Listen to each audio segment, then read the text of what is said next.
అందరు ఎలా ఉన్నారు? ఈరోజైతే నేను ఉసిరికాయ పచ్చడి ఎలా పెట్టడం అనేది చూపిస్తానన్నమాట. నాకు తెలియదు, మా అత్తయ్య గారి డైరెక్షన్లో అయితే నేను చేశాను. ఉసిరికాయలు లాస్ట్ టైం చెప్పాను కదా, బిరుదులనగర్ దగ్గర రామాఫలం దొరుకుతుంది అని చెప్పేసి వాళ్ళ దగ్గరే ఉన్నాయన్నమాట. ఉసిరికాయలు కూడా 1 కేజీ తీసుకొచ్చుకున్నాను.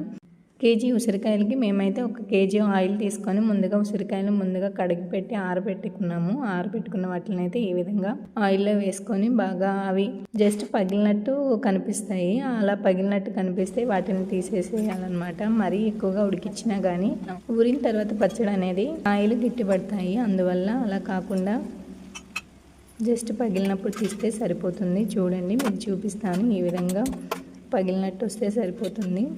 నాకు రాదు, నేను ఫస్ట్ టైం చేయడం, అత్తయ్య చెప్తుంటే నేను ఆ విధంగా చేశాను అనమాట. ఇదిగోండి చూడండి, కాయలు ఈ విధంగా పగిలినట్టు వచ్చేయాలన్నమాట. ఇంకా వెంటనే వీటిని తీసుకొని ఒక గిన్నెలోకి అయితే తీసుకున్నాను. చూసారు కదా ఎలా ఉన్నాయో, ఈ విధంగా పగిలినట్టు రావాలన్నమాట. వీటన్నిటిని ఈ విధంగా సపరేట్ చేసుకోవాలి.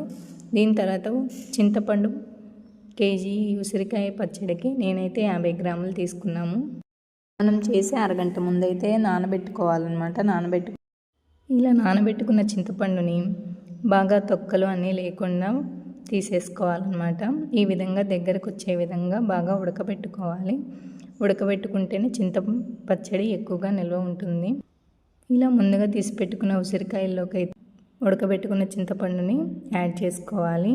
తర్వాత 1/4 కేజీ కారం వేసుకున్నాము. కారం ఎక్కువగా ఉంటేనేమో 1/4 కేజీ సరిపోతుంది.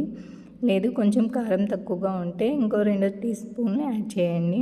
సాల్ట్ కూడా ఒక 1/4 కేజీ సరిపోతుంది. అదే కల్లుప్పు అయితే మిక్సీకి పట్టుకున్న తర్వాత కొలుచుకోవాలి. 1/4 కేజీ వేసుకోవాలి. ఈ విధంగా వేసుకున్న తర్వాత మెంతి పొడి ఒక టీ స్పూన్, ఆవాలు 50 గ్రాములు మిక్సీకి పట్టుకొని ఈ విధంగా వేసుకోవాలి. తర్వాత చిన్నుల్లిపాయలన్నీ కలుపుకోవాలి.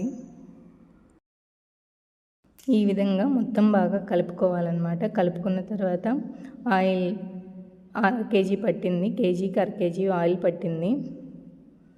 ఈ విధంగా అయితే మేము మొత్తం శుభ్రంగా కలుపుకున్నాము. నాకైతే టేస్ట్ బాగా నచ్చింది. మరుసటి రోజుకే నేను పచ్చళ్ళు బాగా తింటాను అనమాట. పచ్చళ్ళు బాగా ఇష్టం. అందువల్ల మరుసటి రోజే టేస్ట్ చేసి చూశాను, చాలా బాగా వచ్చింది. ఫస్ట్ టైం నా చేతితో చేయడం వల్ల నాకు చాలా హ్యాపీ అనిపించింది. మీరు కానీ నా ఛానల్ ఫస్ట్ టైం చూస్తుంటే ప్లీజ్ సబ్స్క్రైబ్ చేసుకోండి, లైక్ చేయండి. Thank you for watching.